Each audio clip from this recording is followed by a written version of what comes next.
Hello बच्चों, आइए प्रश्न को देखते हैं। तो प्रश्न में दिया है मानक इलेक्ट्रोड विभव से आप क्या समझते हैं तथा इसका मापन किस प्रकार किया जाता है। आइए मुख्य अवधारणा की चर्चा करते हैं। मुख्य अवधारणा। तो प्रश्न में दिया है मानक इलेक्ट्रोड विभव। तो किसी अर्ध सेल के मानक इलेक्ट्रोड विभव के मान को हम किससे प्रदर्शित करते हैं? ई नॉट से व्यक्त किया जाता है। ई नॉट से। तो आइए देखते हैं कि मानक इलेक्ट्रोड विभव क्या होता है।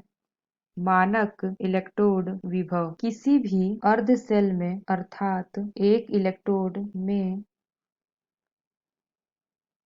298 केल्विन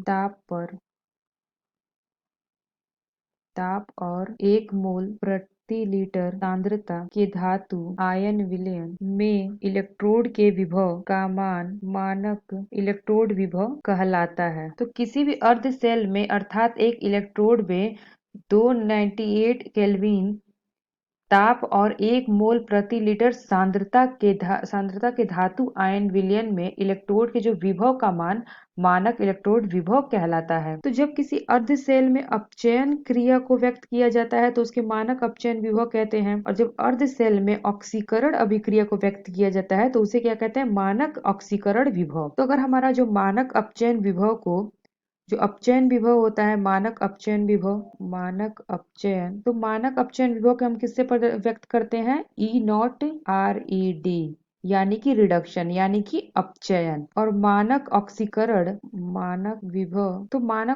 विभव को किससे हम व्यक्त करते हैं? ई नॉट ऑक्सीडेशन यानी कि ऑक्सीकरण। तो इसके ऑक्सीकरण द्वारा ई नॉट ऑक्सीकरण द्वारा हम इसे व्यक्त करते हैं। तो ऑक्सीकरण जो हमारा अपचयन है इसमें क्या होता है? इसमें जब कोई इलेक्ट्रोड विलयन के इलेक्ट्रॉन ग्रहण करता है तो वहाँ क्या होता है? अपचयन होता है। और जब कोई इलेक्ट्रॉन क्या करता है? इलेक्ट्रॉन त्यागता है तो वहाँ क्या होता है? ऑक्सीकरण होता है। तो यहाँ पे हमने देखा कि मानक इलेक्ट्रोड विभव क्या होता है। तो अब यहाँ आगे क्या लिखा है? इसका मापन किस प्रकार किया जाता है। तो आइए देखते हैं। तो जिस धातु का इलेक्ट्रोड का मानक इलेक्ट्रोड विभव निर्धारित करना होता है तो उसके सांद्रता और ताप की मानक परिस्थितियों में पोटेशियम क्लोराइड ब्रिज द्वारा क्या करते हैं? मानक हाइड्रोजन इलेक्ट्रोड से जोड़ देते हैं और प्राप्त गैलोनी सेल का ईएमएफ पोटेशियोमीटर या वोल्टमीटर द्वारा माप लेते हैं। तो यहाँ पे क्या होता है? एक ये दो यहाँ पे कंटिन्यूस में क्या होता है?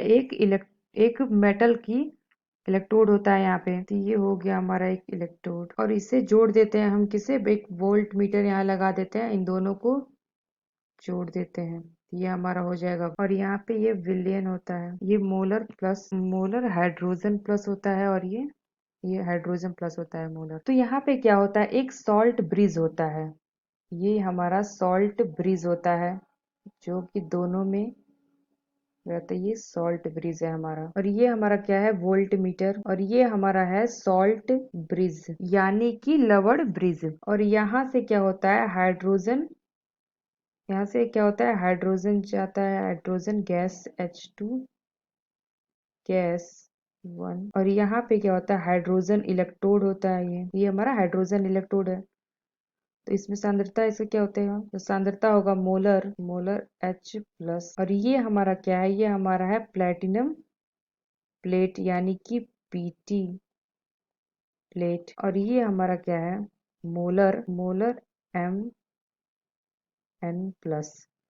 और ये हमारा क्या है? कोई धातु की प्लेट है, धातु की प्लेट है ये। तो हमने क्या किया? ये हमारा मानक हाइड्रोजन इलेक्ट्रोड है, इससे हमने इसको जोड़ दिया इस सॉल्ट ब्रिज के थ्रू। और हमें जो प्राप्त गैलोनी सेल का ईएमएफ हुआ पोटेंशियोमीटर या फिर वोल्टमीटर द्वारा माप लेंगे। जो हमारा वोल्ट मीटर है इसके द्वारा नाप लेंगे। तो यहाँ पे जो हमारा ईएमएफ होगा वो वही क्या होगा? मानक इलेक्ट्रोड विभव। तो मानक हाइड्रोजन इलेक्ट्रोड का विभव कितना होता है? तो वो होता है क्या? +-0.000 वोल्ट होता है। तो ये हमारा क्या है? मानक हाइड्रोजन इलेक्ट्रोड का विभव ये माना गया है। तो हम यहाँ लिख लेते हैं क्या? मानक इलेक्ट्रोड विभव मापने की विधि। तो क्या होता है? जिन धातु इलेक्ट्रोड का मानक इलेक्ट्रोड विभव निर्धारित करना होता है, उसे सांद्रता और ताप की मानक परिस्थितियों में पोटेशियम क्लोराइड ब्रिज द्वारा मानक हाइड्रोजन इलेक्ट्रोड से जोड़ देते हैं और प्राप्त गैल्वेनिक सेल को सेल का ईएमएफ वोल्टमीटर द्वारा माप लेते हैं। तो यहाँ पे हमने क्या देखा, जिन धातु इलेक्ट्रोड का मानक इलेक्ट्रोड विभव निर्धारित करना होता है उसे सांद्रण और ताप की मानक परिस्थितियों में पोटेशियम क्लोराइड ब्रिज द्वारा मानक हाइड्रोजन इलेक्ट्रोड से जोड़ देते हैं और प्राप्त जो गैल्वेनिक सेल का ईएमएफ वोल्टमीटर द्वारा माप लेते हैं। तो आशा करते हैं आपको समझ में आया होगा। धन्यवाद।